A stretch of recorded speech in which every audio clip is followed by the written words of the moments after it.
Olá, pessoal!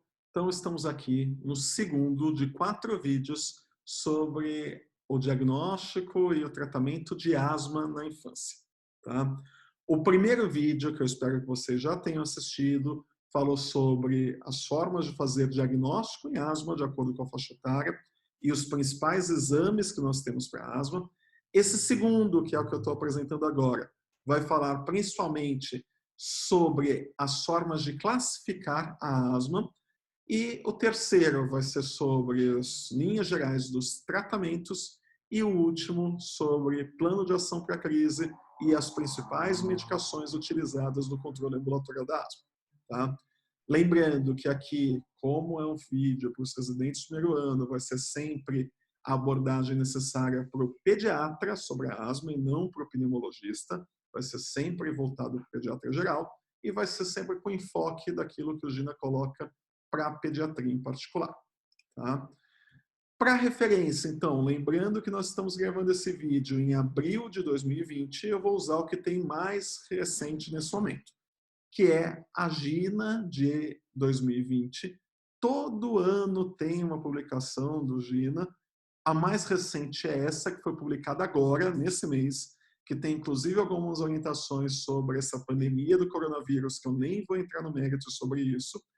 E a outra referência que eu vou usar é das recomendações para o manejo da asma da Sociedade Brasileira de Pneumologia e Tisiologia, que foi publicado no Jornal Brasileiro de Pediatria em janeiro de 2020. Ou seja, eu estou usando o que tem neste momento de mais recente sobre asma para poder discutir com vocês. Primeira coisa, então, que é importante, quando a gente pensa em classificar a asma, tem várias formas de classificar a asma. Uma delas é classificar pela gravidade. Vocês vão ver que essa classificação pela gravidade é uma classificação que ela é retrospectiva e que ela varia ao longo do tempo.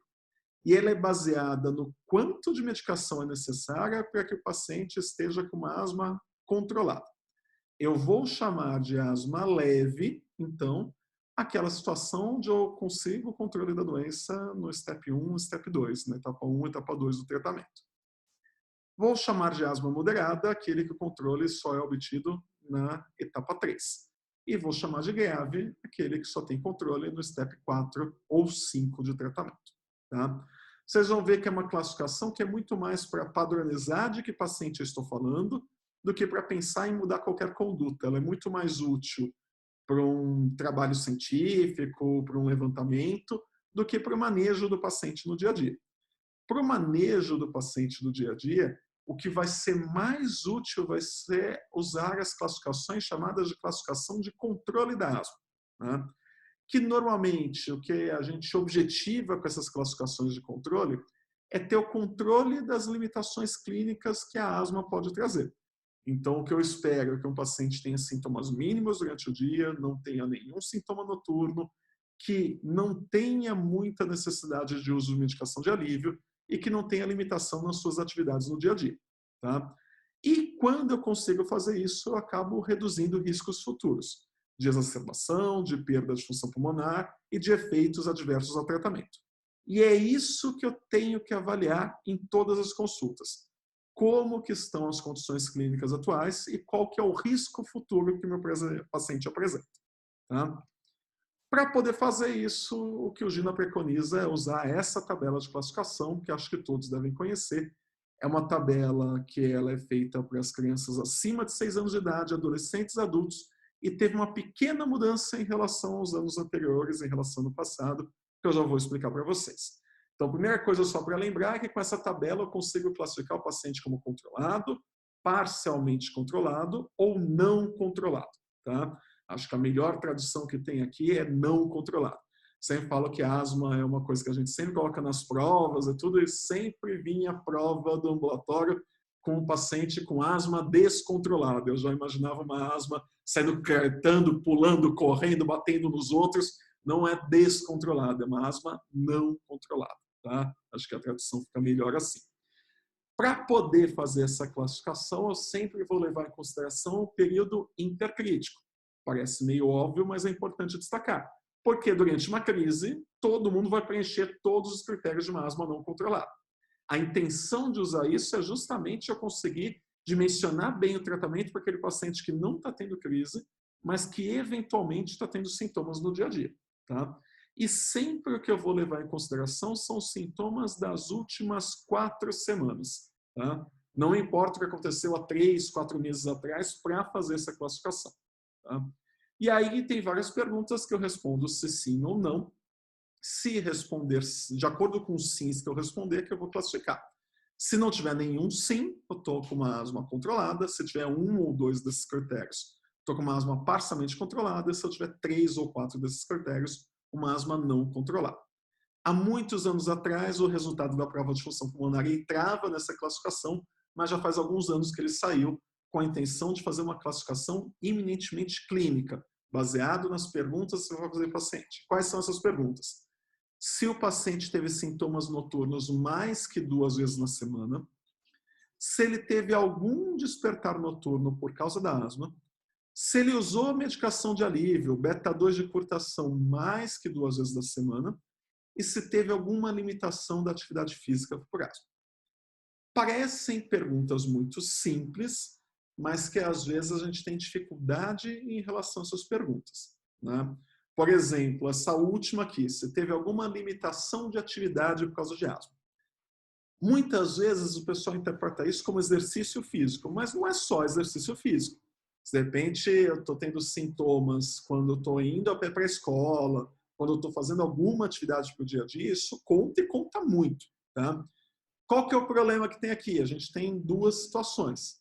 Aquela família que eventualmente pode superestimar os sintomas, que é aquele, depois de 1 hora jogando futebol ele fica cansado.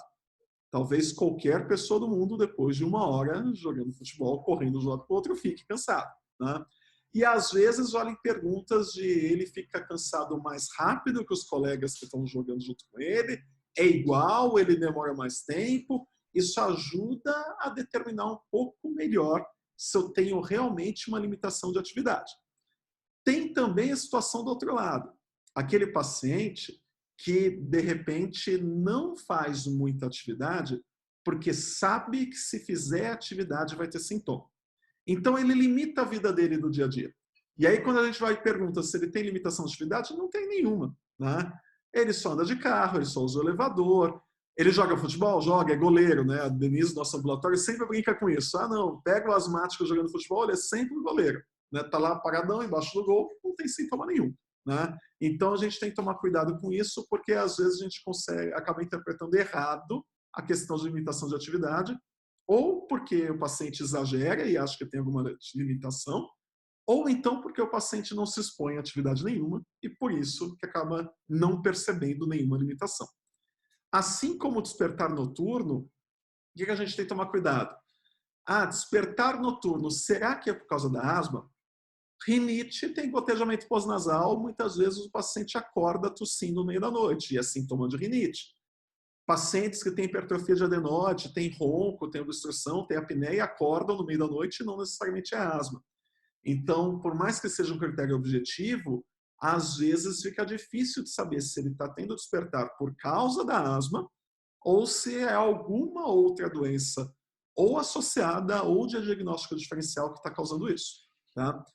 Os sintomas diurnos é um pouquinho mais fácil de identificar e o uso da medicação de alívio também é, mas também vocês vão ver a situação daquele paciente que deveria usar uma medicação de alívio, teria todo o critério, mas só que ele está mal orientado, não sabe usar, acaba não usando e aí a gente fica na dúvida, preenche ou não preenche esse critério. Aqui, na verdade, é onde teve a maior mudança em relação ao ano passado e aos anos anteriores. Antes, eles deixavam em aberto qualquer medicação de alívio de sintomas. Atualmente, só entra nesse critério o beta-2 de curta ação. E por que isso acontece? Porque vocês vão ver lá, quando eu for discutir tratamento, que uma das estratégias consideradas de tratamento é usar beta-2 de longa com formoterol se tiver sintomas. E isso é considerado uma estratégia para alívio, mas também para controle da doença. Então, como é considerado uma estratégia de controle da doença, ela não pode ser usada como um dos critérios para dizer que a asma do paciente não está controlada ou está parcialmente controlada. Tá? Então, só vale, por exemplo, o salbutamol sendo usado. E mesmo o salbutamol não pode também ser aquele paciente que, por exemplo, a gente sabe que só tem sintoma com atividade física. Aí, de repente, o médico foi lá e prescreveu o beta-2 pré-atividade física. Isso é uma estratégia possível. Se isso é programado, se isso não foi uma coisa fora do esperado, também não entra nessa classificação de controle. Eu não posso dizer que o paciente é parcialmente controlado, porque ele usou um beta-2 pré-atividade física que foi prescrito pelo médico. Só vale se, de repente, ele fez a atividade e aí precisou de um beta-2 que não era esperado. Aí vai, tá? Então, o único que entra aqui é o salbutamol, e se não for programado. Tá? Então, essa aqui é a grande mudança. Para as crianças entre 6 e 11 anos, o próprio GINA reconhece que é mais difícil de obter esses dados. Então, eles sugerem algumas perguntas que o médico pode fazer para a família para ajudar a essa classificação. Então, por exemplo, eles sugerem aqui, com que frequência a criança tem tosse, chiado no peito, dispneia ou falta de ar, número de vezes por semana ou por dia, e o que desencadeia esses sintomas e como são tratados. Em relação aos sintomas noturnos, se ele tem tosse, despertar, cansaço durante o dia. Se o único sintoma for tosse, considere o diagnóstico como rinite ou desse refluxo, aqui está errado, né? Durante a noite. Você tem sintomas como tosse, dispersar ou cansaço durante a noite.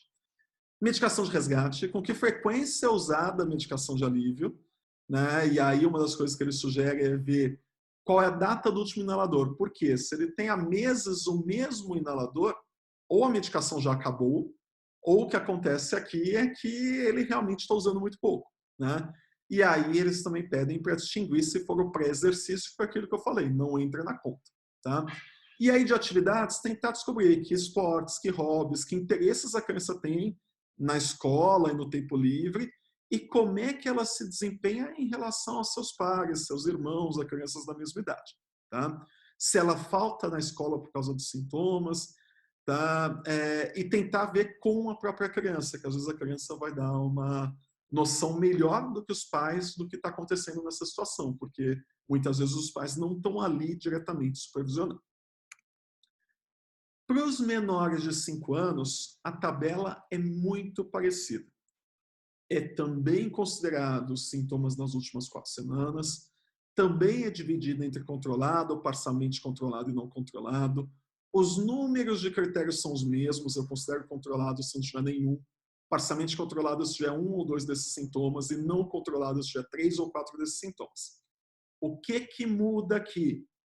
Eu vou considerar sintomas diurnos aqui, mais que uma vez por semana. Nos maiores de 6 anos, eram mais que 2 vezes por semana. Limitação de atividade é igualzinho, não é para ter nenhuma. Uso de medicação de alívio eu também vou considerar uma vez por semana e não 2 vezes por semana. Tá? E despertar noturno também é qualquer. Eles colocam só que é despertar noturno ou tosse noturna pela asma, porque às vezes a criança fica tossindo no meio da noite, mas não necessariamente acorda. Tá? Então, a grande diferença aqui é em relação a sintomas diurnos e uso de medicação de alívio, que nos acima de 6 anos eram até 2 vezes por semana era normal, mais que 2 era alterado. Aqui é no máximo uma vez por semana, mais que uma já é considerado alterado. Tá? Lembrando que aqui a única coisa que é excluída da medicação de alívio é o beta-2 pré-atividade física. Por quê? Porque o GINA não preconiza o uso de beta-2 de longa para crianças abaixo de 5 anos de idade. Certo? Então é por isso que aqui está diferente. E eles dão exemplos do que é limitação de atividade. Correr ou brincar menos que as outras crianças, se cansar fácil durante as brincadeiras, para ajudar os pais a poderem responder isso. Existem outras formas de classificar. E aí eu quero mostrar para vocês, só para vocês entenderem. Por exemplo, uma delas é essa aqui, que é o ACT, que é o teste de controle de asma. Ele tem formas diferentes para as crianças menores e maiores. Essa aqui, por exemplo, ela tem uma parte que a própria criança responde, que é baseada nos rostinhos, rostinho triste e rostinho feliz, e uma parte aqui que os pais respondem. Então, é um total de 7 itens. Então, eles perguntam para a criança como é que a asma dele está hoje. Está muito ruim, ruim, boa, muito boa. Quanto problema a asma causa quando você corre, se exercita ou pratica algum esporte? Também muito problema ou nenhum problema. Se você tosse devido à asma, sim o tempo todo, boa parte do tempo, às vezes ou não. E se você acorda no meio da noite devido à asma o tempo todo, a maior parte das vezes, às vezes ou não. E aí, para os pais, eles perguntam se nas últimas 4 semanas, quantos dias ou quantas vezes por dia ou por mês o filho teve algum sintoma de asma. Nas últimas 4 semanas, quantos dias por mês o filho teve algum chiado no peito. E nas últimas 4 semanas, quantos dias seu filho acordou durante a asma. Veja que é um jeito diferente de perguntar as mesmas coisas, mas só que o resultado final acaba sendo muito semelhante. Porque o que ele está vendo aqui? Sintoma diurno, sintoma noturno, limitação de atividade, ou seja, semelhante com o que o Gina propõe. Tá? Para as crianças acima de 12 anos de idade, aí ele faz um questionário que ele é mais simples, é baseado em 5 perguntas, e quem responde essas 5 perguntas é a própria criança. Tá?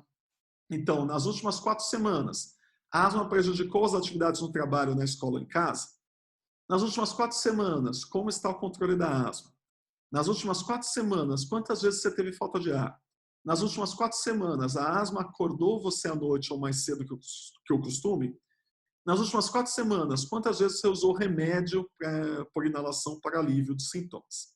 E aí vê que pontua de 1 a 5, o 5 é sempre quando está ótimo, o 1 é sempre quando está péssimo, e tem as variações no meio do caminho, e eu vou considerar que a asma está controlada quando o paciente tiver pelo menos 20 pontos com esses critérios. Tá? Existe a equivalência, então, deles com outros. Aqui é retirado, por exemplo, da diretriz brasileira, né, que eu mostrei lá no começo. Então, eles comparam como é que o GINA usa, aqui a classificação do GINA, para as crianças acima de 6 anos de idade, com outro que eu não mostrei aqui tabela, que é o ACQ7, e o ACT, que foi o que eu mostrei. E aí todos eles vão ter scores que eu consigo classificar como controlado, como parcialmente controlado ou como não controlado. Ou seja, eu tenho diversos métodos para avaliar a mesma coisa e eu vou usar o método mais adequado de acordo com o meu paciente e minha condição. Vocês vão ver que no ambulatório a gente acaba usando muito o GINA, porque é um critério que é universalmente aceito e porque é um critério que é muito fácil. São 4 perguntas que são feitas, é o que tem menos perguntas e que consegue dar uma boa resposta, uma boa avaliação sobre como o paciente está naquele momento. Só que uma das coisas importantes é que não basta avaliar a classificação. Eu tenho que ver uma coisa que o Gina chama de fatores de risco para desfechos desfavoráveis. E a minha decisão sobre o tratamento vai ser baseada nessas 2 coisas. Na classificação de controle e nesses fatores de risco. Eles também são divididos em crianças acima de 6 anos de idade e abaixo de 5 anos de idade. Então, por exemplo, aqui está a tabela de fatores de risco para desfechos desfavoráveis em pacientes acima de 6 anos de idade. Então, o que eles colocam aqui? Fatores de risco para exacerbação da asma potencialmente modificáveis, mesmo em paciente com poucos sintomas.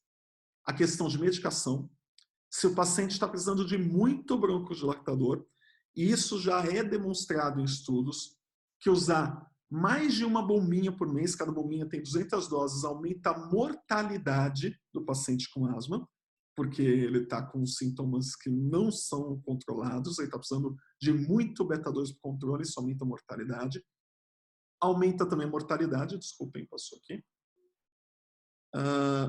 Opa, já foi. E aumenta a mortalidade quem usa corticoide inalatório de forma inadequada, se tem baixa adesão, se tem técnica correta ou se ele nem foi prescrito. Comorbidades que aumentam a mortalidade, como por exemplo obesidade, rinocinusite, alergia alimentar, refluxo, gravidez, exposições a tabagismo, alérgenos, a poluição atmosférica, o contexto como problemas psicológicos e socioeconômicos, alterações importantes da prova de função pulmonar, como VF1 baixo, o índice abaixo de 60% do predito. Eu até disse isso na outra aula, que ter o VF1 abaixo de 60% do predito é um fator de risco independente para a ocorrência de exacerbação no paciente asmático. E exames como eosinofilia sérica nos carros, se estão muito alteradas, também favorecem a possibilidade de exacerbação. Por que é importante saber isso? Porque às vezes eu posso até ter um paciente que está controlado, mas que preenche algum desses critérios, e aí eu vou repensar se eu realmente devo manter o tratamento como está, se eu posso diminuir o tratamento, ou se às vezes eu até tenho que aumentar o tratamento desse paciente. Tá? São outros fatores independentes para a exacerbação. História de intubação ou de internação no UTI por crise de asma prévia, ou se teve exacerbação grave nos últimos 12 meses. Então, a exacerbação grave é no último ano. Agora, se já foi intubado ou se já foi UTI por asma, em qualquer momento, esse paciente tem um risco maior de ter crises graves. Tá? Fatores de risco para limitar o fluxo aéreo. Prematuridade, baixo peso ao nascer, ganho excessivo de peso como lactente. Se estuda muito isso, que a gente tem muito daquelas crianças que são chamadas de chiadores felizes. Né? Aquela criança que é muito gordinha e que sibila muito. Isso é muito frequente acontecer e tem várias teorias em relação ao porquê que isso acontece, que não cabe na aula de hoje. A ausência de tratamento com corticoide é um fator de risco para a limitação de fluxo aéreo. Exposição de tabagismo, produtos químicos ou exposição ocupacional, naquelas asmas ocupacionais. VF1 baixo, hipersecreção crônica pulmonar, eosinofilia sérica nos carros são fatores para a limitação de fluxo aéreo. E fatores para efeito colateral das medicações é se eu preciso de cursos muito frequentes de corticoide oral, alta dose de corticoide inalatório, se eu uso medicações que inibem o citocromo P450, ou se eu uso corticoide em alta dose, eu posso ter efeitos colaterais locais e não sistêmicos. Rouquidão, alteração de cavidade oral, né, monilias, esse tipo de coisa. Tá? Então, o que acontece? Para eu decidir o meu tratamento de alguém, eu tenho que basear no controle e nesses riscos futuros. Aqui também tem sugestões, mas elas são mais simples, são mais óbvias, de perguntas para fazer com pacientes entre 6 ou 11 anos para pensar em desfechos desfavoráveis para a asma. Então, como perguntar sobre a exacerbação, o que vou ver na prova de função, quais são os efeitos colaterais possíveis, e aqui eu vou passar mais rapidamente, mas uma coisa que eu quero destacar, que eu acho que é isso que é o mais importante, até hoje não tem muito determinado o quanto que usar corticoide inalatório pode trazer efeito colateral sistêmico e na pediatria em particular, o que isso pode trazer em relação ao crescimento da criança. O que existe dos estudos atuais é que iniciar o tratamento com corticoide inalatório afeta principalmente o primeiro ou segundo ano de tratamento e o crescimento da criança, depois isso tende a estabilizar sem dar muita diferença na estatura final. Mas não significa que não dá nenhuma diferença na estatura final. É lógico que não usar medicação e deixar fazer crise toda hora vai afetar muito mais o crescimento do que fazer o tratamento. Mas não significa que o tratamento está completamente isento desse efeito colateral. Tá? Aqui eles sempre destacam de fatores para avaliar no tratamento em relação à técnica inalatória, em relação à aderência, em relação se os pais e a criança entenderem os objetivos do tratamento. A técnica inalatória eu vou discutir mais com vocês na última aula, sobre as medicações mais usadas. A aderência, eu acho que é uma coisa bem interessante aqui, que eles sempre colocam para você ter uma postura empática frente à aderência, porque é muito frequente que o paciente asmático tenha problemas de aderência. Alguns trabalhos falam que uma aderência ocorre em mais de 50% dos casos. Então, por exemplo, uma pergunta que ele sugere aqui, que é muito interessante, é virar e falar, em vez de falar, tá usando direitinho, que a gente tem essa tendência, né? Você tá usando direitinho? Virar e falar o seguinte, olha, é mais difícil de lembrar o remédio de manhã ou de noite? Quando que você esquece mais? É uma postura mais empática, uma postura que já leva em consideração que é provável que você esteja esquecendo. Ele também fala, olha, em uma semana, quantas vezes você lembra de usar a medicação? 2 vezes por semana, 4 vezes por semana, 6 vezes por semana?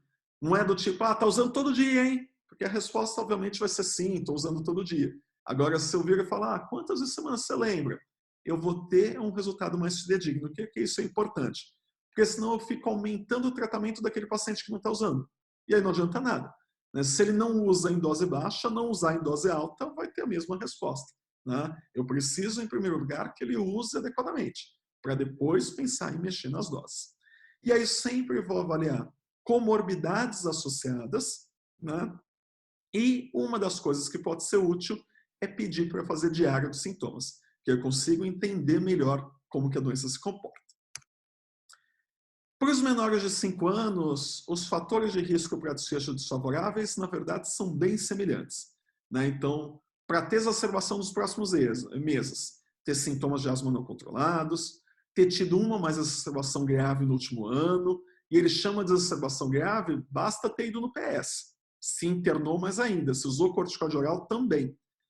Início da temporada usual de exacerbações, outono e inverno, isso a gente vai ver que é muito individual para cada paciente. Tem paciente que chega nessa época de outono e inverno, tem muito mais sintoma. Tem paciente que tem ao longo do ano igualmente, não faz diferença em relação a isso. As exposições ambientais, principalmente ao tabagismo, problemas psicológicos ou socioeconômicos da criança ou da família, má adesão ao tratamento de controle ou técnica incorreta. Isso, como eu falei, é muito frequente, eu vou falar disso diversas outras vezes. É fator de risco para alimentação, fluxo aéreo, asma grave com várias internações, histórico de bronquiolites prévias. Né? E fator de risco para efeito colateral é bem semelhante também. Se eu uso corticoide oral frequentemente, se eu uso alta dose, se eu uso corticoide inalatório em alta dose, que pode dar efeito colateral sistêmico ou local. Bom, uma coisa que eu acho que é interessante, que a gente deve se apropriar, é que o Gina sugere como é que eu passo o caso de um paciente asmático. Como é que eu falo para outra pessoa como está meu paciente. Né? E ele fala que sempre tem que passar por 2 domínios. Como que está o controle dos sintomas e como que está o risco futuro. Então, os exemplos que ele está aqui. A senhora X tem um bom controle dos sintomas da asma, mas está em risco aumentado de exacerbações futuras, porque teve uma exacerbação grave no último ano. O senhor Y tem pouco controle dos sintomas da asma. Ele também possui vários fatores de risco adicionais para as exacerbações futuras, incluindo baixa função pulmonar, tabagismo atual e baixa adesão a medicamentos. Acho que isso a gente deve usar no dia a dia, sim. Isso ajuda a gente a entender aquele asmático. Porque a gente insiste muito no ambulatório que vocês vão atender vários asmáticos. E às vezes vocês chegam assim, fulano, 8 anos, tem asma. E aí, uma das perguntas que a gente sempre vai fazer é, mas como é que é a asma do fulano? Como é que é a asma do fulano? A gente quer saber como é que está o controle atual da doença, mas a gente quer saber como é que ele se comportou ao longo do tempo. São esses detalhes adicionais que são importantes. Né? Não, ele foi internado no TI ano passado, ele passou no PS recentemente, precisou de corticoide oral, ele está com corticoide inalatório já faz 6 meses, mas em todas as consultas a gente vê que tem dificuldade de aderência. Eles têm dificuldade com a técnica eu chequei, está inadequada. Então é isso que a gente quer saber, porque cada asmático tem um comportamento da doença diferente, mas tem uma resposta da família em relação ao tratamento diferente. E é isso que a gente quer ver de vocês no ambulatório. Tá? Assim como quando for colocar aquela lista de diagnósticos, a gente não quer que coloque lá só asma. A gente quer colocar asma parcialmente controlada por causa desse critério e risco futuro por causa desse critério. É isso que a gente espera de vocês quando forem discutir caso com a gente. Tá bom? Então fica combinado a partir de agora que asma a gente vai discutir dessa forma. Bom, aqui ele tenta sumarizar tudo que eu falei. Né? Então, eu tenho que avaliar o controle e o risco futuro, e aí o controle nas últimas 4 semanas. Os fatores de risco futuro podem ser para exacerbações, para limitação persistente de fluxo de ar ou por efeitos colaterais, que foi aquilo que eu já demonstrei, e, se possível, a função pulmonar daquele jeito que eu falei. No momento do diagnóstico, antes do início do tratamento, 3 a 6 meses após o início do tratamento e uma vez a cada 1 a 2 anos para acompanhamento. Que isso eu já discuti no vídeo anterior, que é o ideal, nem sempre a gente consegue, mas nem sempre isso vai comprometer também o tratamento que eu estou oferecendo ao meu paciente. Tá? E aí o que eles pedem para avaliar questões referentes ao tratamento, para documentar a etapa atual do tratamento do paciente. Parece meio bobo, mas quando a gente revê prontuário, a gente vê muito disso.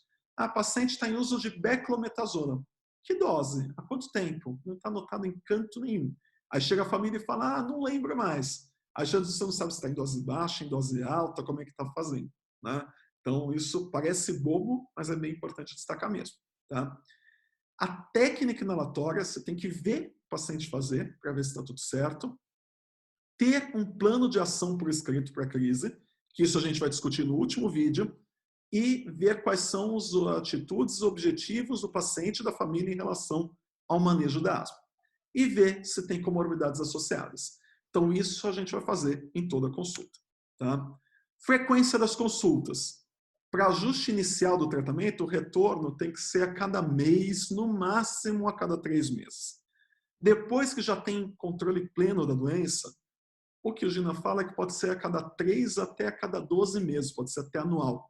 Mas eu falo para cuidado para marcar retornos tão longe, porque normalmente a receita que a gente dá vale por 3 meses. Se eu marco o retorno superior a 3 meses, eu deixo o paciente em risco de ficar sem medicação de controle. Então, o que a gente recomenda é ajuste inicial, vem todo mês. Ficou bem, vem a cada 3 meses. Tá? E se teve uma crise, o ideal é procurar o paciente, o médico que faz o retorno ambulatorial em, no máximo, uma semana. Tá? Então, isso que é o preconizado.